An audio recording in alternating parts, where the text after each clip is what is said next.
നിങ്ങൾ കാനഡയിലേക്കുള്ള എല്ലാ വിസയെല്ലാം റെഡിയായി കാനഡയിലേക്ക് വരാൻ നിൽക്കുന്ന ഒരാളാണെങ്കിൽ, അതുമല്ല ഇപ്പം കാനഡയിലുള്ള ഒരു സ്റ്റുഡൻറ്റ് വിസയിലോ അല്ലെങ്കിൽ വർക്ക് പെർമിറ്റോ നിൽക്കുന്ന ഒരാൾ ഒരു 10 ദിവസത്തെ ഒരു വെക്കേഷന് വേണ്ടി നാട്ടിലേക്ക് പോകാൻ ആഗ്രഹിക്കുന്ന ഒരാളാണെങ്കിൽ ഈ വീഡിയോ തീർച്ചയായിട്ടും കാണുക. കാരണം ഏത് സമയം വിസ ക്യാൻസലേഷനുള്ള സാധ്യത ഇപ്പം വളരെ കൂടുതലാണ്. പുതിയ നിയമം ഈ ഫെബ്രുവരി 2025 പ്രാബല്യത്തിൽ വന്നിരിക്കുകയാണ്. അതായത് നിങ്ങൾക്കുള്ള വിസ ഏത് നിമിഷം വേണമെങ്കിലും ക്യാൻസൽ ചെയ്യാനുള്ള സാധ്യതയുണ്ട്. ആ കാര്യങ്ങളാണ് ഈ വീഡിയോയിൽ പറയാൻ പോകുന്നത്. എല്ലാവർക്കും പുതിയൊരു വീഡിയോയിലേക്ക് സ്വാഗതം.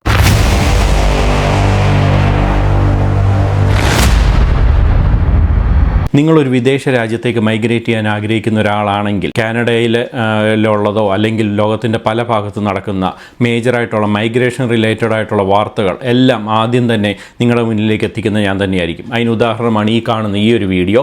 ഈ വീഡിയോ ആദ്യമായിട്ട് ആൾക്കാരുടെ മുന്നിൽ എത്തിച്ചത് ഞാനാണ്. അതുകൊണ്ട് തന്നെയാണ് 1 ലക്ഷത്തിന് മുകളിലുള്ള ആൾക്കാർ ഈ വീഡിയോ കാണുകയും അതിന് ശേഷമാണ് പല ആൾക്കാരും ഇതിനെക്കുറിച്ച് ഡിസ്കസ് ചെയ്യുകയൊക്കെ ചെയ്തത്. IRCCയുടെ ഏറ്റവും ലേറ്റസ്റ്റ് കണക്ക് പ്രകാരമുള്ള ഒരു റിപ്പോർട്ട് വന്ന ഉടനെ തന്നെയാണ് ഞാൻ ഈ വീഡിയോ ചെയ്തത്. ആ വീഡിയോ ഒത്തിരി പേർക്ക് ഉപകാരപ്പെടുകയും ചെയ്തു. അതുപോലത്തെ ഇൻഫോർമേറ്റീവായിട്ടുള്ള പല വീഡിയോസും ആയിരിക്കും ഞാൻ ഈ ചാനൽ നിങ്ങളുടെ മുന്നിലേക്ക് കൊണ്ടുവരുന്നത്. അത് കാനഡ മാത്രമായിരിക്കത്തില്ല, നിങ്ങൾ മൈഗ്രേറ്റ് ചെയ്യാൻ ആഗ്രഹിക്കുന്ന പല രാജ്യങ്ങളും, ഉദാഹരണം UK, ഓസ്ട്രേലിയ, ജർമ്മൻ, ഫ്രാൻസ്, അങ്ങനെ യൂറോപ്പിലെ പല രാജ്യങ്ങളിലും ലേറ്റസ്റ്റ് ആയിട്ട് മൈഗ്രേഷൻ റിലേറ്റഡ് ആയിട്ടുള്ള എല്ലാ വാർത്തകളും നിങ്ങളുടെ മുന്നിലേക്ക് ഞാൻ കൊണ്ടുവരുന്നതായിരിക്കും. അപ്പോൾ നിങ്ങൾ ആദ്യമായിട്ടാണ് ഈ ചാനൽ കാണുന്നതെങ്കിൽ ആദ്യം തന്നെ സബ്സ്ക്രൈബ് ചെയ്ത് വെച്ച് കഴിഞ്ഞാൽ അങ്ങനത്തെ എല്ലാ രീതിയിലുള്ള നോട്ടിഫിക്കേഷനും നിങ്ങളുടെ മുന്നിലെത്തുന്നതായിരിക്കും. 2025 ഫെബ്രുവരി 1 തൊട്ട് പുതിയൊരു നിയമം പ്രാബല്യത്തിൽ വന്നിരിക്കുകയാണ്. IRPR, അതായത് ഇമിഗ്രേഷൻ റെഫ്യൂജി പ്രൊട്ടക്ഷൻ റെഗുലേഷൻ്റെ ഒരു പുതിയ നിയമം. CBSA officers, Canadian border service ഏജൻസികൾക്ക് ഇത് ഏതൊരു പോർട്ട് ഓഫ് എൻട്രിയിലും, അതായത് നിങ്ങൾ എയർപോർട്ട് വഴി വരുമ്പോൾ അവിടെ ഇരിക്കുന്ന ആൾക്കാരാണ് CBSA ഓഫീസേഴ്സ്. അവർക്ക് നിങ്ങളുടെ കയ്യിലുള്ള വിസ ആ നിമിഷം തന്നെ ക്യാൻസൽ ചെയ്യാനുള്ള അതോറിറ്റി കൊടുത്തിരിക്കുകയാണ്. ഇതിനു മുമ്പ് വരെ ഇമിഗ്രേഷൻ റെഫ്യൂജി സിറ്റിസൺഷിപ്പ് കാനഡ ആയിരുന്നു നമ്മൾക്ക് വിസയും വർക്ക് പെർമിറ്റും എല്ലാം ഇഷ്യൂ ചെയ്തുകൊണ്ടിരുന്നത്. അവർ തന്നെയായിരിക്കും ഫ്യൂച്ചറിൽ ആണെങ്കിലും വിസ എന്തെങ്കിലും കാരണങ്ങൾ കൊണ്ട് ക്യാൻസൽ ചെയ്യാനൊക്കെ അതോറിറ്റി ഉണ്ടായിരുന്നത്.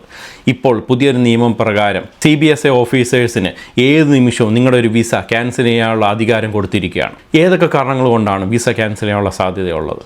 ഒന്ന് എന്ന് പറയുന്നത് ഒരു ഫോൾസ് ഡോക്യുമെൻറ്റേഷൻ ചെയ്തത് കാരണം. അതായത് ഡോക്യുമെൻറ്റേഷൻ ചെയ്ത സമയത്ത് എന്തെങ്കിലും ഒരു തെറ്റായിട്ടുള്ളൊരു ഡോക്യുമെൻറ്റ് സബ്മിറ്റ് ചെയ്തിട്ടാണ് നിങ്ങൾക്കൊരു വിസയോ വർക്ക് പെർമിറ്റോ കിട്ടിയതെങ്കിൽ ആ കാരണങ്ങൾ കൊണ്ട് നിങ്ങളുടെ വിസ റിജക്റ്റ് ചെയ്യാനുള്ള സാധ്യത CBSA ഓഫീസേഴ്സിന് കിട്ടിയിരിക്കുകയാണ്.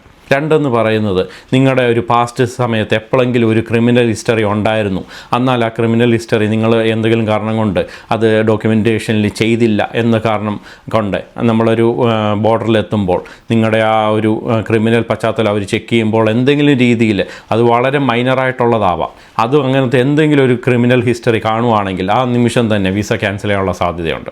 3 എന്ന് പറയുന്നത് നിങ്ങളുടെ ആ ഒരു എന്തെങ്കിലും ഡോക്യുമെൻറ്റ്സ് മിസ്സിങ് ആണ് എന്നുണ്ടെങ്കിൽ അത് ലോസ് ആവാം, അല്ലെങ്കിൽ ഡിസ്ട്രോയിഡ് ആവാം, അതുമല്ലെങ്കിൽ കുറച്ച് വെള്ളം വീണിട്ടുള്ള എന്തെങ്കിലും രീതിയിലുള്ള കുഴപ്പങ്ങൾ ആ ഡോക്യുമെൻറ്റേഷനിൽ ഉണ്ടെങ്കിൽ ആ കാരണം കൊണ്ടും നിങ്ങളുടെ എൻട്രി, കാനഡയിലേക്കുള്ള എൻട്രി അവിടെ വെച്ച് അവർക്ക് സ്റ്റോപ്പ് ചെയ്യുകയും ആ വിസ ക്യാൻസൽ ചെയ്ത് നിങ്ങളെ ഡീപ്പോർട്ട് ചെയ്യുകയും ചെയ്യാം. 4 എന്ന് പറയുന്നത് എന്തെങ്കിലും ഒരു എറർ കാരണമാണ് ആ വിസ നിങ്ങൾക്ക് ഇഷ്യൂ ചെയ്തത് എന്നുണ്ടെങ്കിൽ ആ കാരണം കൊണ്ടും നിങ്ങളുടെ വിസ ആ നിമിഷം തന്നെ ക്യാൻസൽ ചെയ്യാനുള്ള സാധ്യതയുണ്ട്. 5 എന്ന് പറയുന്നത് നിങ്ങളുടെ സ്റ്റാറ്റസ് ചേഞ്ച് ചെയ്തിട്ടുണ്ടെങ്കിൽ, അതായത് ഇത്രയും നാൾ ഒരു വർക്ക് പെർമിറ്റിലായിരുന്നു ഉണ്ടായിരുന്നത്, അതിൽ നിന്ന് നിങ്ങൾക്കൊരു PR ചേഞ്ച് വന്നിട്ടുണ്ട് എങ്കിൽ പോലും നിങ്ങളുടെ വിസ ക്യാൻസൽ ചെയ്യാനുള്ള സാധ്യതയുണ്ട്. അത് എങ്ങനെയെന്ന് വെച്ചാൽ ഇതിനു മുമ്പ് വരെ നമുക്കൊരു കൺഫർമേഷൻ ഓഫ് PR ഒക്കെ കിട്ടിക്കഴിഞ്ഞാൽ പല ആൾക്കാരും നാട്ടിലേക്ക് പോകാറുണ്ട്. കാരണം ഒരു PRൻ്റെ കൺഫർമേഷൻ കിട്ടി, ചിലപ്പോൾ ഒരു 3, 4, 5 വർഷം ആയിട്ടുണ്ടാവും നാട്ടിലേക്കൊക്കെ പോയിട്ട്. അങ്ങനെയുള്ള പലരും ഇതിനു മുമ്പൊക്കെ കൺഫർമേഷൻ കിട്ടിക്കഴിഞ്ഞാൽ ഉടനെ നാട്ടിലേക്ക് പോകുന്നൊരു പതിവുണ്ടായിരുന്നു. അങ്ങനെ പോയിട്ട് അവർ തിരിച്ചു വരുമ്പോഴും അപ്പോൾ ആ സ്റ്റാറ്റസ് ചേഞ്ച് ആയിരിക്കുകയാണ്, അതായത് ഇത്രയും നാളും ഉണ്ടായിരുന്ന വർക്ക് പെർമിറ്റ് മാറി PR മാറിയിരിക്കുകയാണ്. അങ്ങനത്തെ സിറ്റുവേഷനിൽ പോലും വിസ ക്യാൻസൽ ചെയ്യാനുള്ള സാധ്യതയുണ്ട് എന്നാണ് ഈ പുതിയ നിയമം പറയുന്നത്. അങ്ങനെ ചുരുക്കം പറഞ്ഞാൽ കാനഡ ഗവൺമെൻറ് എന്തെങ്കിലും ഒരു നിസ്സാര കാരണങ്ങൾ ഉണ്ടാക്കിക്കൊണ്ട് തന്നെ ഒരു വിസ ക്യാൻസൽ ചെയ്യാനുള്ള ശ്രമമാണ് ഇപ്പം നടത്തിക്കൊണ്ടിരിക്കുന്നത്.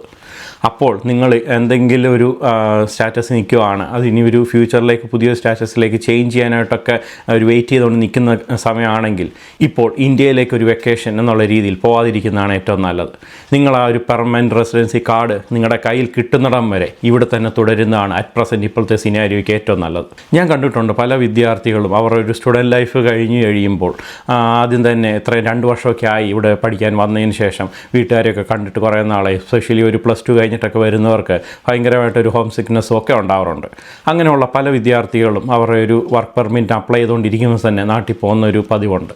അങ്ങനെ പോകുന്നതൊക്കെ ഇപ്പോഴത്തെ സിനാരിയോയിൽ ഒട്ടും നല്ലതല്ല എന്നാണ് ഇതിൽ നിന്നൊക്കെ നമുക്ക് മനസ്സിലാക്കേണ്ട കാര്യം.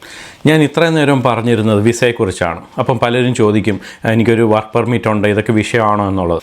പെർമിറ്റ് എന്ന് പറഞ്ഞാൽ നമ്മൾ കാനഡയ്ക്കുള്ളിൽ നിൽക്കുമ്പോൾ നമ്മുടെ സ്റ്റാറ്റസ് എന്താണ് എന്ന് ഡിസൈഡ് ചെയ്യുന്ന ഒരു പേജ് മാത്രമാണ്. പക്ഷേ വിസ എന്ന് പറയുന്നത് അതാണ് നമുക്ക് ഒരു കൺട്രിയിലേക്ക് എൻ്റർ ചെയ്യാൻ പറ്റുമോ ഇല്ലയോ എന്ന് ഡിസൈഡ് ചെയ്യുന്ന കാര്യം. ആ വിസയിൽ ക്യാൻസലേഷൻ വരും എന്നാണ് ഞാൻ ഇത്രയും നേരം പറഞ്ഞിരുന്നത്. അതായത് പലരും വിചാരിക്കുന്നുണ്ടാകും എനിക്കൊരു വർക്ക് പെർമിറ്റ് ഉണ്ട്, അപ്പോൾ ഇതൊന്നും എനിക്ക് വിഷയമല്ല എന്നുള്ളത്. വൺസ് ഇവിടെ കാനഡയിൽ നിന്ന് കഴിഞ്ഞാൽ അതൊന്നും വിഷയമല്ല. ഞാൻ പറയുന്നത് നമ്മളൊരു നാട്ടിൽ പോയിട്ട് തിരിച്ച് ഫ്ലൈറ്റിൽ കയറാൻ നേരം ഓഫീസേഴ്സിന് മുമ്പിൽ കാണിക്കുന്നത് നമ്മുടെ വിസയായിരിക്കും. ആ വിസ റിലേറ്റഡ് കാര്യങ്ങളാണ് ഞാനിപ്പം ഇത്രയും നേരം പറഞ്ഞത്. അങ്ങനെ ആ വിസയാണ് ഈ പുതിയ നിയമപ്രകാരം CBSA ഓഫീസേഴ്സിന് ഏത് നിമിഷവും ക്യാൻസൽ ചെയ്യാനുള്ള ഒരു അതോറിറ്റി ഈ 2025 ഫെബ്രുവരിയിൽ കൊടുത്തിരിക്കുന്നത്. ഇനി ഒരുപക്ഷെ ഈ ഡോക്യുമെൻറ്റ്സ് എല്ലാം ഓക്കെയാണ്, നിങ്ങളുടെ ആ ഭാഗത്തുനിന്ന് യാതൊരു കുഴപ്പങ്ങളും ഇല്ല, ഒരു മിസ്റ്റേക്സും ഇല്ലാതെ ആണ് നിങ്ങൾ വരുന്നതെങ്കിൽ പോലും ആ ഓഫീസേഴ്സിന് തോന്നുവാണ് നിങ്ങൾ കാനഡ വിട്ടിട്ട് തിരിച്ചു പോകാനുള്ളൊരു ഉദ്ദേശമില്ല എന്നൊരു തോന്നൽ വന്നാൽ തന്നെ നിങ്ങളുടെ വിസ ക്യാൻസൽ ചെയ്യാനുള്ളൊരു സാധ്യതയുണ്ട്. അതുകൊണ്ടാണ് ഞാൻ നേരത്തെ പറഞ്ഞത്, നിങ്ങളൊരു വെക്കേഷന് വേണ്ടി പോലും അറ്റ് പ്രസൻറ്റ് ഇപ്പം കാനഡയിൽ നിന്ന് പുറത്തേക്ക് പോകാതിരിക്കുന്നതാണ് ഏറ്റവും നല്ലത്. അത് ഇൻക്ലൂഡിങ് പലരും ചെറിയൊരു വെക്കേഷൻ എന്നുള്ള രീതിയിലേക്ക് US-ലേക്കൊക്കെ പോകാറുണ്ട്. അങ്ങനെ ഒരു രാജ്യത്ത് നിന്ന് മറ്റൊരു രാജ്യത്തേക്ക് പോയാൽ തന്നെ തിരിച്ച് കാനഡയിലേക്ക് വരുമ്പോൾ ആ എൻട്രി പോയിന്റിലെത്തുമ്പോൾ ഈ റൂൾസ് എല്ലാം വീണ്ടും ബാധകമാണ്. എനിക്കറിയാം പല സ്റ്റുഡൻസിൻ്റെ കയ്യിലും US വിസയുണ്ട്. ടൊറൻറ്റോയിൽ നിന്നൊരു 100 കിലോമീറ്ററൊക്കെ യാത്ര ചെയ്താൽ നയഗര ഫോൾസിലെത്തും. അവിടെ നിന്ന് ഉടനെ തന്നെ ബോർഡർ ക്രോസ് ചെയ്ത് US-ലേക്ക് പോകാൻ പറ്റും. അങ്ങനെ അവരുടെ വെക്കേഷനൊക്കെ ആഘോഷിക്കാൻ പല വിദ്യാർത്ഥികളും US-ലേക്കൊക്കെ പോകാറുണ്ട്. അങ്ങനെ US-ലേക്ക് പോയി തിരിച്ച് കാനഡ എൻട്രിയിലെത്തുമ്പോഴും ഈ നിയമങ്ങളെല്ലാം നിങ്ങൾക്കും ബാധകമാണ്. അറ്റ് പ്രസൻറ്റ് ഞാൻ ഈ വീഡിയോ ചെയ്യുമ്പോൾ ആരെങ്കിലുമൊക്കെ നാട്ടിൽ നിന്നുകൊണ്ടാണ് ഈ വീഡിയോ കാണുന്നത്, തിരിച്ച് കാനഡയിലേക്ക് വരാൻ നിൽക്കുന്ന ഒരു കാലഘട്ടമാണെങ്കിൽ നിങ്ങൾ പേടിക്കേണ്ട ആവശ്യമൊന്നുമില്ല.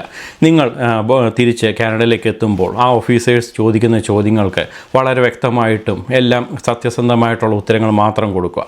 അതിനുള്ള പ്രോപ്പറായിട്ടുള്ള ഡോക്യുമെൻറ്റ്സും എല്ലാം കൈവെക്കുക. നിങ്ങൾ പഠിക്കുന്ന കോളേജ് അല്ലെങ്കിൽ നിങ്ങൾ ജോലി ചെയ്യുന്ന സ്ഥാപനത്തിൻ്റെ ഡീറ്റെയിൽസും അങ്ങനെ എല്ലാ കാര്യങ്ങളും നിങ്ങളുടെ കയ്യിൽ വെച്ചുകൊണ്ട് വേണം നിങ്ങൾ ആ ഫ്ലൈറ്റിലേക്ക് ഇനിയും കയറാനായിട്ട്. US-ൽ ഇങ്ങനത്തെ നിസ്സാര കാര്യങ്ങൾ പറഞ്ഞുള്ള വിസ ക്യാൻസലേഷൻ വളരെയധികം കൂടുതലാണ്, നമുക്കെല്ലാം അറിയാം. അതേപോലെ തന്നെ അതിനെ പിന്തുടർന്നുകൊണ്ടാണ് ഇപ്പം കാനഡ ഇങ്ങനത്തെ റൂൾസൊക്കെ കൊണ്ടുവന്നിരിക്കുന്നത്. അപ്പോൾ നിങ്ങൾ ഒരു വട്ടം വിസ ക്യാൻസലായി കഴിഞ്ഞാൽ വീണ്ടും ഒരു വിസയ്ക്ക് അപ്ലൈ ചെയ്യുമ്പോൾ അതിൻ്റേതായ വളരെയധികം ബുദ്ധിമുട്ടുകൾ ഉണ്ടാവുകയും ചെയ്യും. അപ്പോൾ ഇതൊക്കെ വളരെ ശ്രദ്ധിച്ചിട്ട് വളരെ സൂക്ഷ്മതയോടുകൂടി കാര്യങ്ങൾ ചെയ്തു കഴിഞ്ഞാൽ ഒരു കുഴപ്പങ്ങളും ഉണ്ടാകാതെ തന്നെ മുന്നോട്ട് പോകാൻ സാധിക്കും. അങ്ങനെ ഇന്നത്തെ ഈ വീഡിയോ പലർക്കും ഉപകാരപ്പെട്ടു എന്ന് ഞാൻ വിചാരിക്കുന്നു. ഇങ്ങനത്തെ പുതിയ ഇൻഫോർമേറ്റീവ് ആയിട്ടുള്ള വീഡിയോ ആയിട്ട് ഞാൻ വീണ്ടും വരുന്നതായിരിക്കും. It's me AJ signing off. By.